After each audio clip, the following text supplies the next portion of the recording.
Welcome in, everybody, to Betting Pros. It's time to place your bets. It's me, Joe Pisapia, and this is BP NFL. Man, I've waited a long time to say that. It's so good to be back here as we're kicking off our NFL shows. Preseason time, looking ahead to the 2025/2026 NFL season. And I'm here with my boys, Terrell Furman Jr. and Andrew Erickson. The gang is all back together. It just feels right. And we're going to be previewing all the divisions. We're going to start with the AFC North Division. We're going to look at the team win totals, look at the future, look at the changes, break it all down for you here. Don't forget to subscribe to the Betting Pros YouTube channel right now. Ring the bell till it goes ding for notifications so you never miss a moment of content, because before you know it, the NFL season will be here and we're here to make some money on it. And gentlemen, let's start with a division that has a lot of storylines. We have some greatness potentially in the Ravens. We have some revenge narrative with the Bengals, who just almost snuck in the back door last year. And then, of course, we have the bottoming out potential of the Cleveland Browns, not to mention the sideshow that might be the Pittsburgh Steelers. So let's jump in with 2 feet and let's get going here. Let's start with some of the changes in this division, how it's going to impact some of our wagers we're going to make. And let's start with, as Aaron Rodgers returns to the NFL, but as Andrew Erickson so astutely put it, the biggest change is he's the new offensive coordinator of the Pittsburgh Steelers. So Andrew Erickson, I'm going to credit you with that line because you said it before the show started, and it's funny because it's true. So DK Metcalf is there, Caleb Johnson's there, Terrell Furman Jr. The question is, how many wins are going to be there with all this changeover and Aaron Rodgers bringing his Aaron Rodgers-ness over to Pittsburgh? At least 9. At least a winning record. That's the very least that it's gonna be. I mean, it's Not Tom Coughlin. I'm over here in my Giants mode. Mike Tomlin. Somebody's got to shake the dust off here. All right, Big Blue. Yeah, man. I'm over here reminiscing of the glory days. WNBA for Terrell in the last 2 weeks. I was actually watching the 2007 Giants Super Bowl run DVD once again. You know, I always throw it in there every now and then. What were you wearing as you watched it? That's the question. As I was wearing a white T-shirt with Giants draws on, no pants, and I had a tub of ice cream, and I was living out the glory days, living out the glory days. But yeah, Mike Tomlin here, winning record, and I mean, we talk about all the quarterbacks that he's done it with: Duck Hodges, Mason Rudolph, all those subpar guys. And the thing about the Aaron Rodgers, and why I love this bet this year, is because if I don't hit it this year, and it's Aaron Rodgers at the helm, I get to have a lifelong amount of content that I could say that Aaron Rodgers was the reason that Mike Tomlin had his first non-winning season. So for that alone, the bet is good enough for me because it's a win-win. It's a win-win at this point. Because if I don't win, I get to blame Aaron Rodgers because he's done it with everybody. He's done it with absolutely no talent. And ultimately, I think Aaron Rodgers is a psychopath.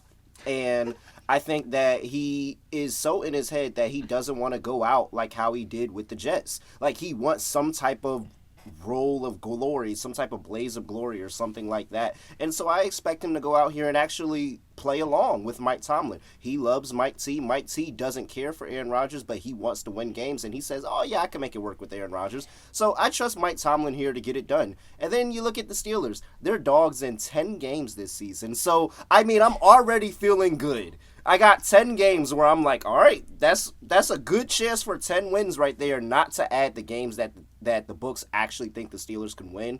Yeah, they could stumble on a 9-8 record, and it could not be that good, and Aaron Rodgers feels really good about himself because he kept Mike Tomlin's winning streak alive.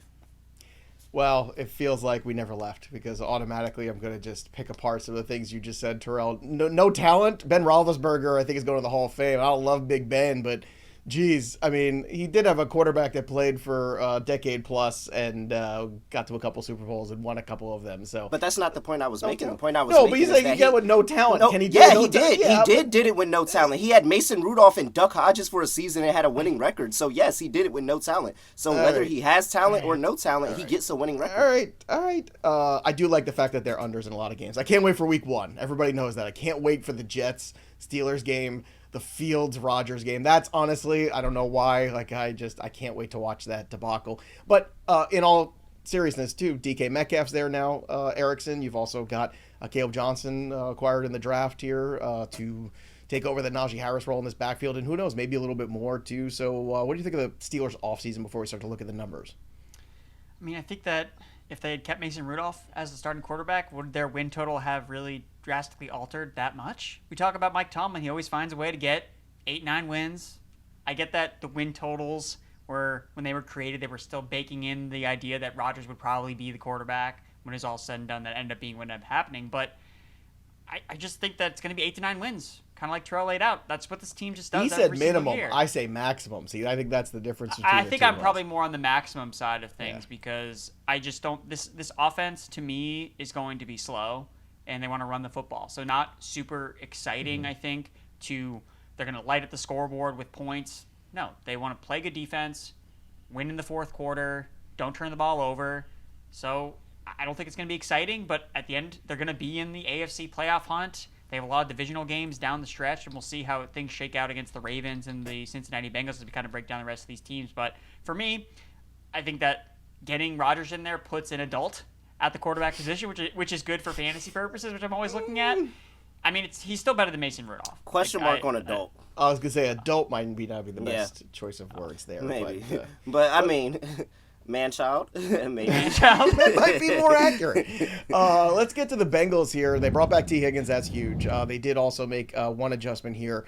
They got rid of Lou Anarumo, who was well-liked for many years there in Cincinnati as the defensive coordinator, replaced him with Al Golden. And look, you can replace coordinators all you want. I don't know if Erickson necessarily have the horses on the defensive side of the football here to get the job done at the end of the day. But that's good news for the offense and fantasy and maybe for some overs we're looking at in the betting space. I would agree with you there. Al Golden is just being dealt a terrible hand of a team and defense that has no talent across the board. And we can look at it and say, is this worse than last year, right? Trey Hendrickson, the guy who had all the sacks for the Bengals last year, he may hold out. We don't know if he's ever going to play for the Cincinnati Bengals. And then they decide, okay, well, we'll rebolster, we'll revamp the pressure in the NFL draft. We're going to draft Shamar Stewart. It's all going to be great. Shamar Stewart remains unsigned because they're putting in these certain contract clauses when it comes to suspensions, and they don't have their first-round pick on the team. And now he's being talked about and discussed, oh, well, he's going to re-enter next year's draft because he doesn't want to play for the Bengals either. So, yes, this defense is still a mess, regardless of Al Golden being an upgrade at defensive coordinator. I just don't think the personnel is there right now.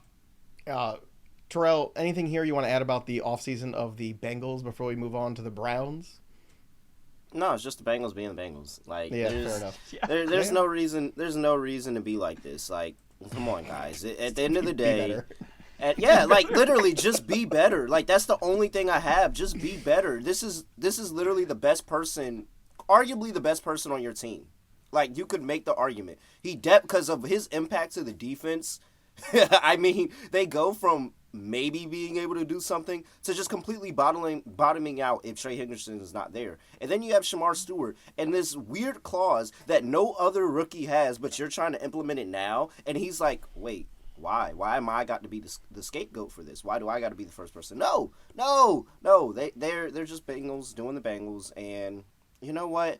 I wouldn't be surprised if the Bengals defense was okay because it's really hard to be as bad as they were last year. That's the only thing that's really good for them. The fact that the defense was so bad last year, that is really, really, really, really, really hard to be just as bad. And honestly, I think all of this is just a moot point because the Bengals are not starting the season without either one or two guys. So they're doing all of this, dragging all of this out, not having these guys through OTAs, through camps and all that, just to eventually sign them both, and then they end up playing in football for the Bengals. So I think this is a non-starter. I think they're going to end up playing, and I think the Bengals are going to be slightly better, but who cares? All right, Cleveland. Joe Flacco returns. Shedeur Sanders gets drafted. Was not the only rookie got drafted there, but I don't even know if we need to talk about him. Quinshon Judkins also drafted. I don't know. Terrell, it's got to be tough. The Browns fan base has been through it. They've just been through it, and I'd love to tell them it's going to get better this year. Maybe if Shedeur Sanders plays well at some point and gets the opportunity to play, things could be getting better on the horizon, but that's a big ifs and coulds and all that kind of stuff. I feel bad for the guy that has the jersey that has all the QB names on the back because that started for the Browns because he's going to have to add 4 more names by the time the Gabriel season is in over. there. Yeah, well, it doesn't have to all put Flacco 4 on again. Flacco, in all fairness, has already been there, so it's only 3. Okay, now. so he only got 3 more names. Yeah, So okay, so it's not as bad as I thought. But I mean, all 3 of those guys are going to end up playing snaps for some reason. I have no idea why they drafted Dylan Gabriel. I don't know why they are playing with Shedeur Sanders' name. Like, I think he's really, really good quarterback for Kevin Stefanski's system of getting the ball out quickly and, hey, lean on the run game. We don't have to ask too much of this guy, and he'll be able to grow in the position. And, I mean, it just seems like this is another carryover year for the Browns of we don't know what we're doing, so we're just going to take another year, figure it out, be okay. Maybe we win a couple of games, maybe we don't. Like, this Browns team is completely unserious. Like, they're completely unserious with the quarterback position. And I'm just waiting for the day that Stefanski swallows every ounce of pride he has and says, Shedeur Sanders, you're the starting quarterback because you give us the best chance to win games. Yeah, and it feels like Erickson, that's probably going to happen at some point. I'm just, I don't think you're a mind reader here to figure that out. But what's your take on the Cleveland Browns and this quarterback scenario, how it's going to impact them this season before we start looking at win totals? And I don't want to say the futures for them because I don't think there's much of a future for them in 2025 making the playoffs. But, I mean, let's talk about, just do they become a more competitive team potentially on the horizon with Shedeur Sanders, or is it just like the rookie learning lumps kind of situation?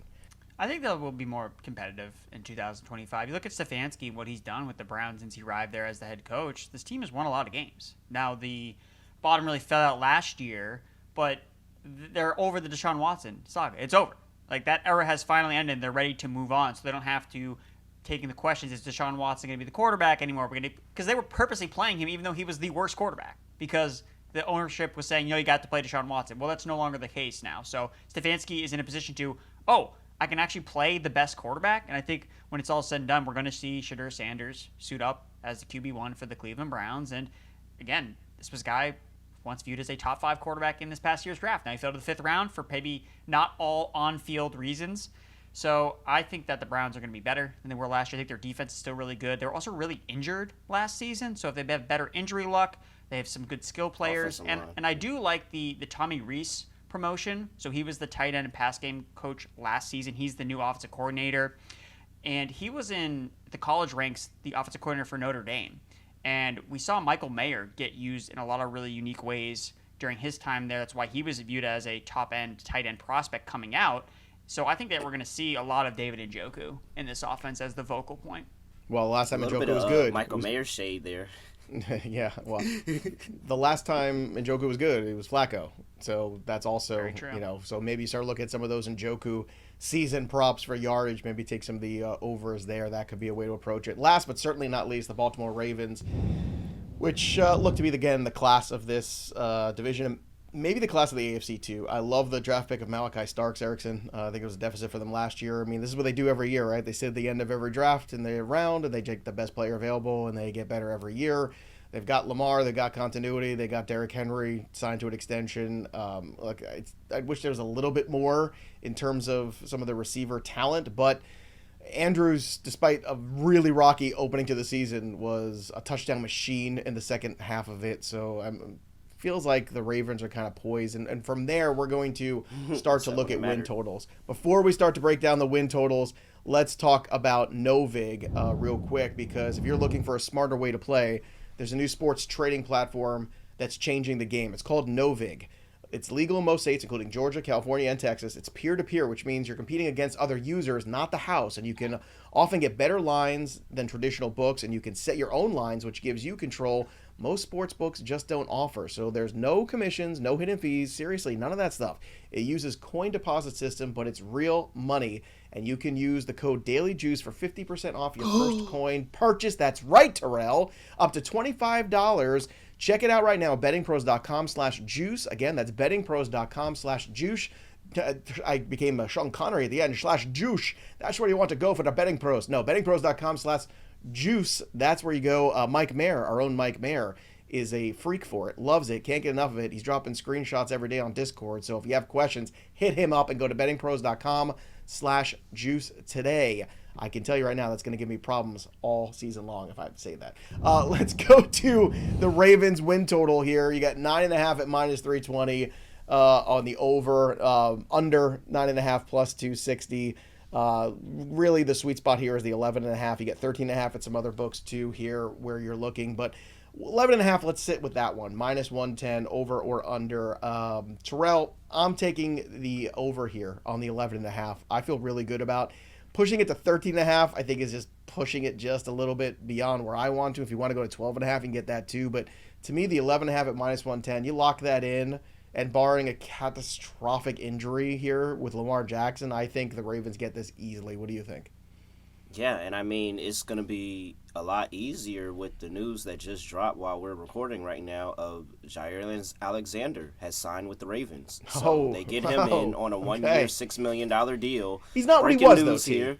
Right? But, you would agree, right? Not what he was, but he helps. Hey, when you're in a situation that is not working out anymore, and sometimes you need to change the scenery to kind of wake things up and get things going again. So you could say he doesn't look like himself anymore, but he could come over here to Baltimore and look exactly like who he was. But the end of the day is Alexander's a really good corner, and they needed help in that secondary. And so I think this is a good spot for the Ravens. I'm with you. I like over 11.5. I think that is only injury. They have to have injuries across the ball here.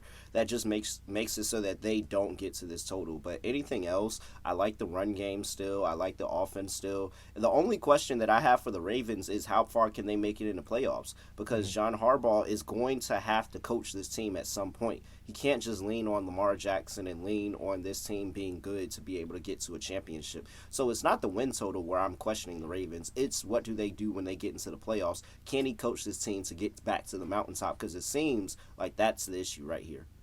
I think he can. Spoiler alert. More on that at the end of the show. Erickson, Ravens win total. Where's your happy place?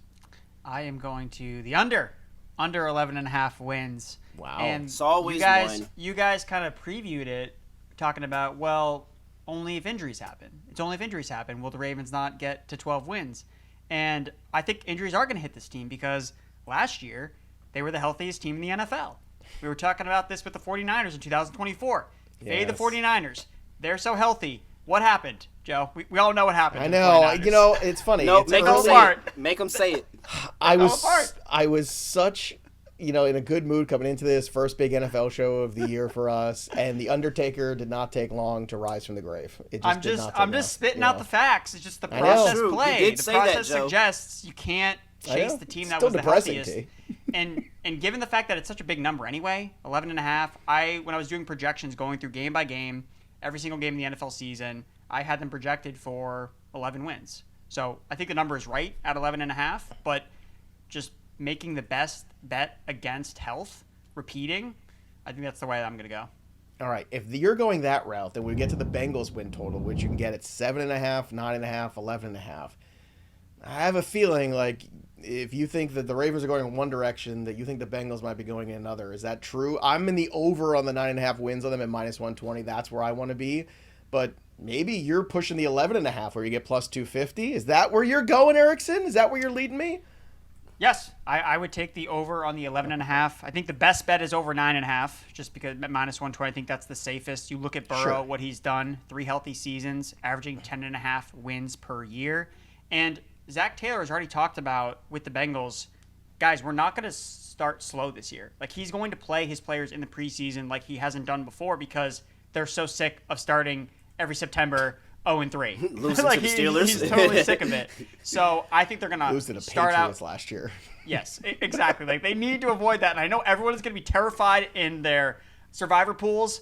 Bengals at Browns. Everyone's going to be scared to take the Bengals because everyone knows they start out really bad and it's a divisional game on the road. Maybe they'll still lose, but I'm a little bit more confident that they will win. And just based on Burrow, 62% career win rate over the last 4 seasons. Again, that's up to 10.5 wins. And talking about the projections, when I went through every game, just based on the matchups, I thought the Bengals could win 13 games. So I'm going to take the over. All right, Terrell. I like the over, the little bit of a smaller number. I just want to, again, that defense does scare me a little bit. I think they're a 10-win team. Do I think they're a 12-win team? Maybe, because I do think they can just flat out outscore some teams the way they're currently constructed. And if they don't get off to a terrible start for once, maybe that can also go their route. But where do you want to land on this win total here when it comes to the Bengals, Terrell? I like the over. I do. I think that the Bengals are going to be able to get this done.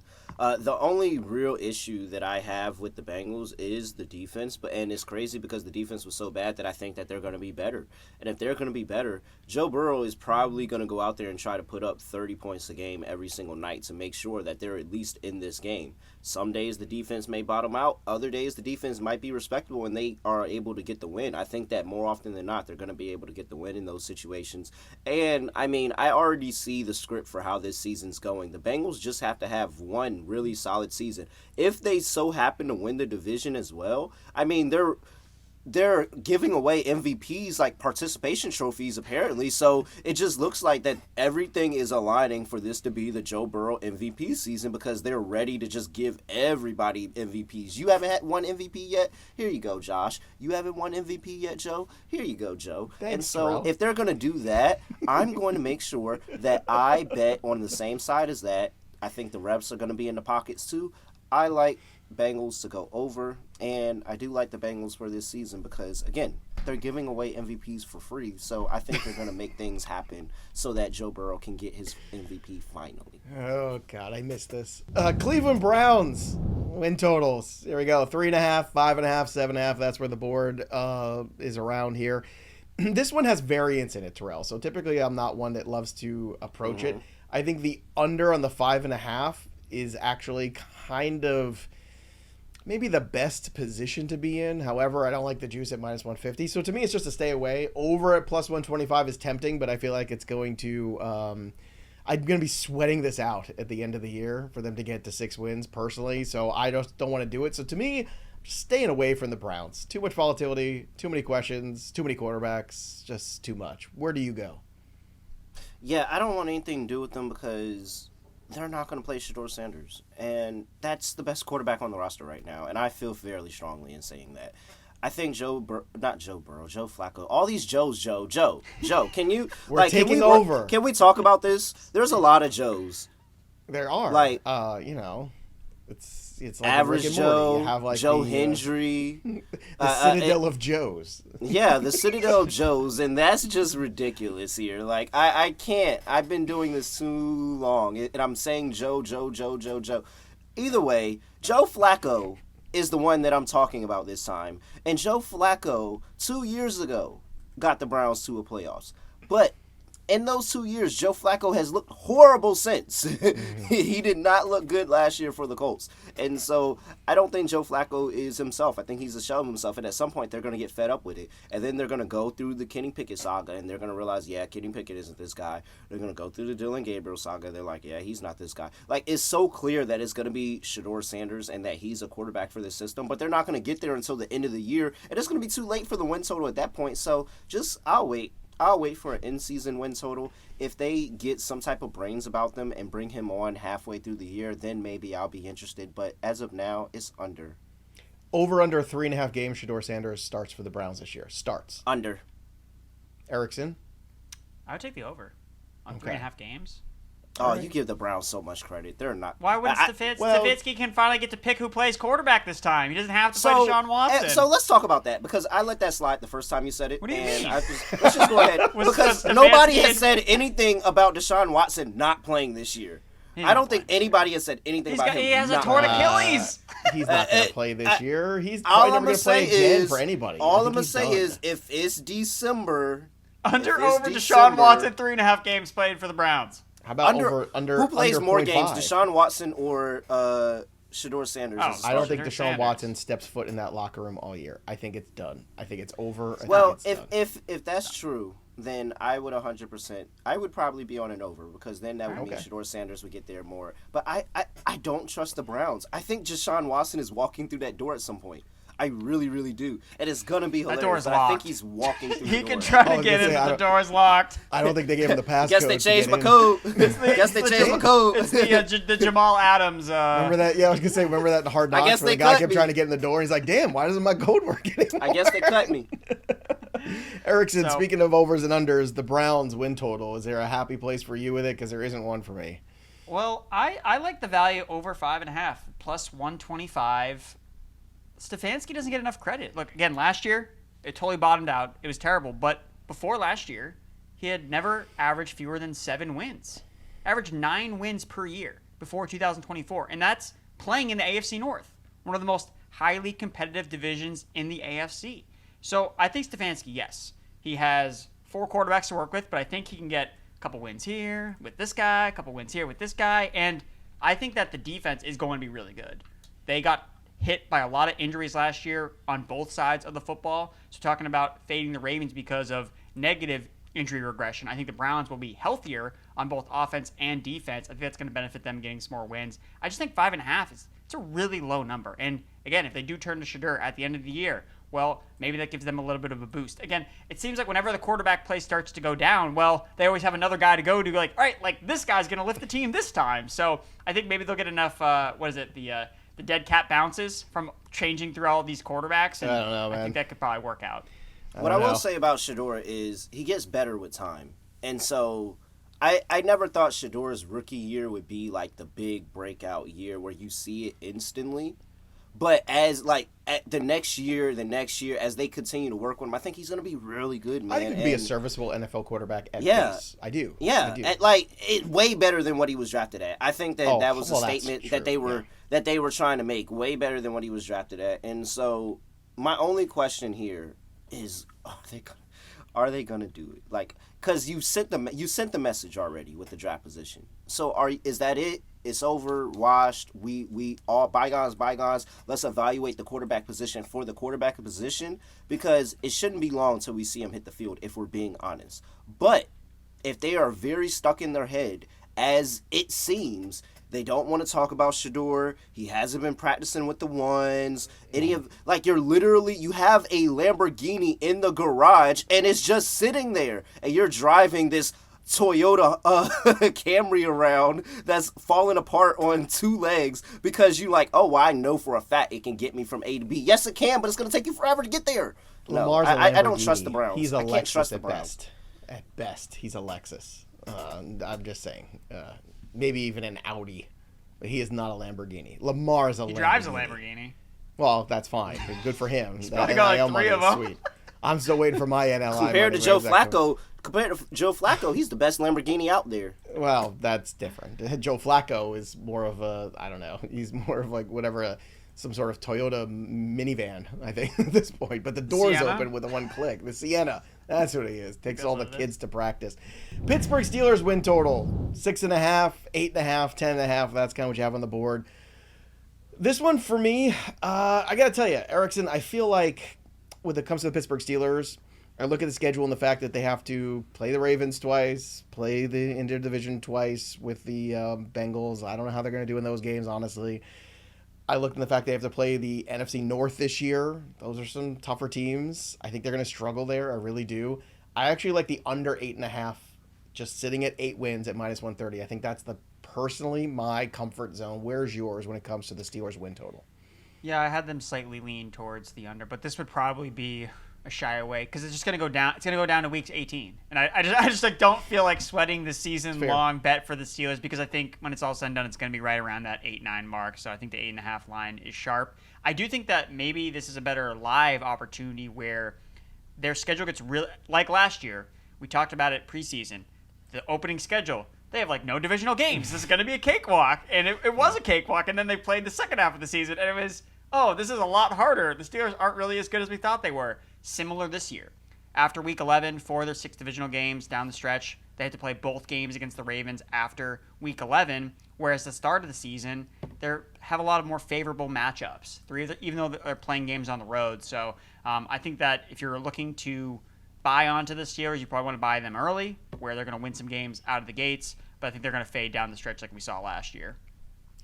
Terrell, where are you at with the Steelers win total? I can only assume it's over 12.5 for you or something, right? I mean, I only need 9 wins to get a winning record here. Okay. So we talk about this. We talk about this every year. We talked about it last year, and it wasn't a lot of optimism with the Justin Fields and the Russell Wilson thing. And they won 10 disagree. games. Excuse me, nobody had more optimism about Justin Fields than this guy right here.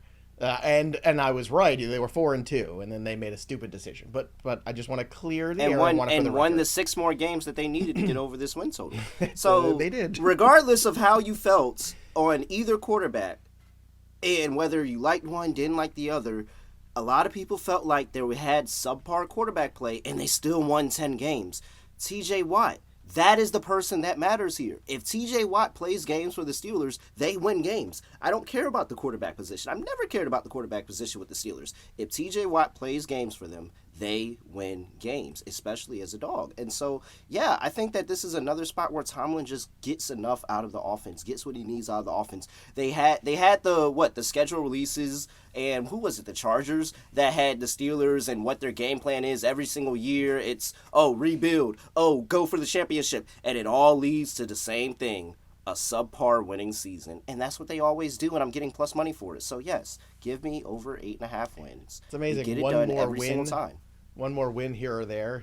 Mike Tomlin becomes the Jeff Fisher who was always 7-9. Remember, it's like just win 2 more games a year. You're Mike Tomlin and you're a coach forever. You lose 2 more games a year than you're supposed to. You're Jeff Fisher and you're out of the NFL after 7-9 every year. All right, division winner futures. Here we go. The Ravens at -140 to win the North in the AFC. The Bengals plus 220. The Steelers plus 500. And forget the Cleveland Browns at plus 3,200. So, Terrell, where do you want to go here? I think the Ravens at -140 are still a pretty good investment on this board with the juice. I don't think it's too heavy for me to go through. What do you think?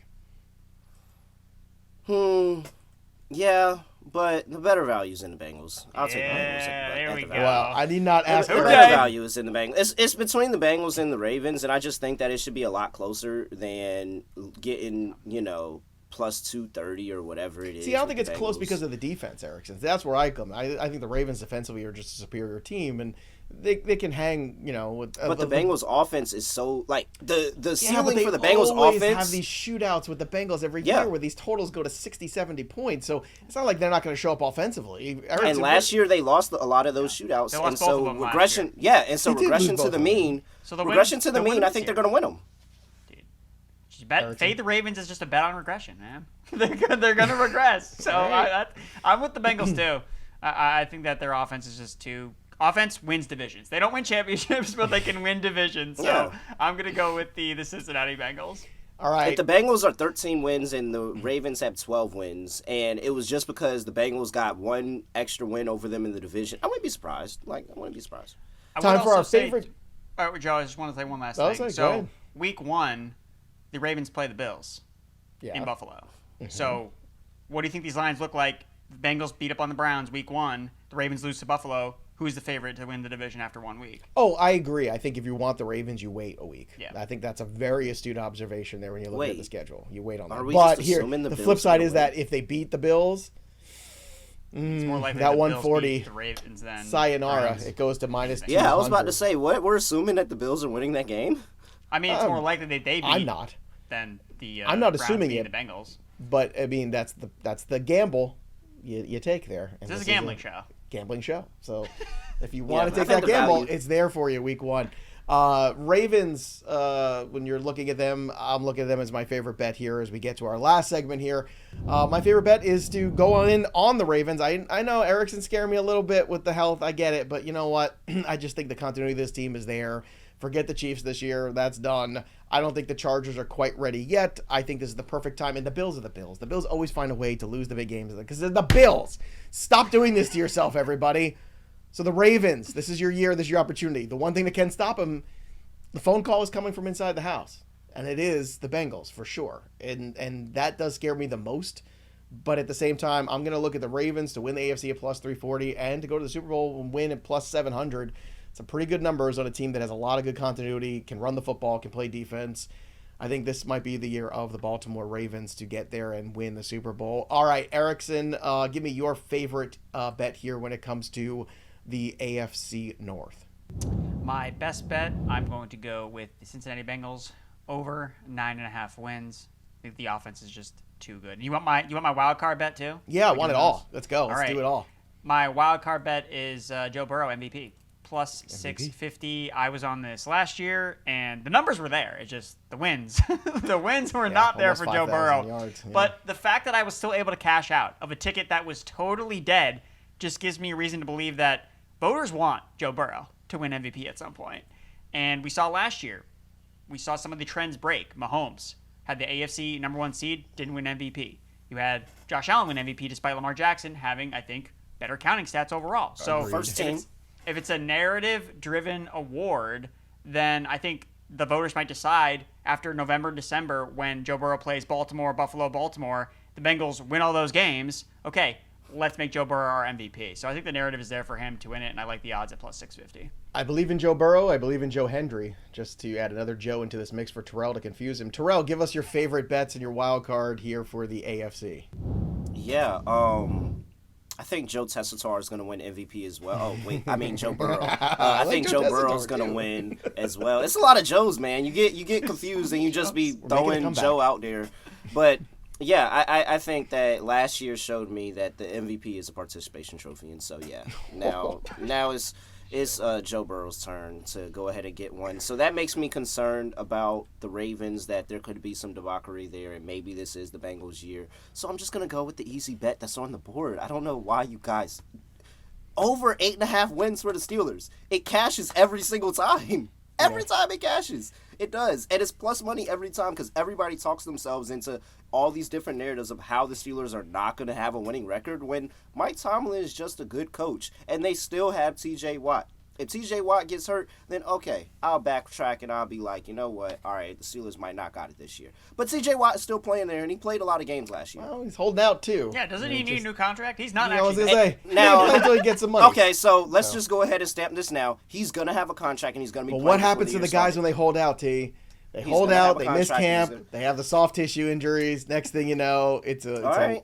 tough season. I'm just saying that All is a right. very common pattern. Mike So Tomlin has been through holdouts. He's been through Duck Hodges, and I bring Yes. that up because Duck Hodges You know was what? a really, really bad quarterback. Everyone's Hodges got a been lot of through love it. on this Landry Jones, he's been through all of these situations, Winter and he comes still for us comes all. out on top every Winter single comes time. for us all. It happened to All Bill right, Belichick. and I have- and- it's going to happen to him, too, someday. And I am swimming through the winter in a boatload of cash of all the All right. Steelers win totals right. from every single year. So you know what? I'll be cool if it doesn't cash one year, but still taking it. Plus And money, of you get the course. narrative of Aaron Rodgers being the one who blows it. Look, we love to hear from you. What do you think? What are your predictions? Drop them below in the comments here and subscribe to the YouTube channel because I want to know what you think about the AFC North and what your favorite bets are. You think Terrell's right on the Steelers, wrong on the Steelers? Let us know here. And don't forget to download the BettingPros app as well. Sync your sportsbooks for free and track your bets while you're doing it because now is the time to get ready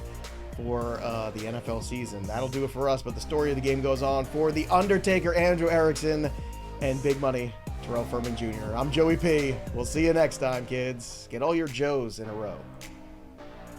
Big Steelers.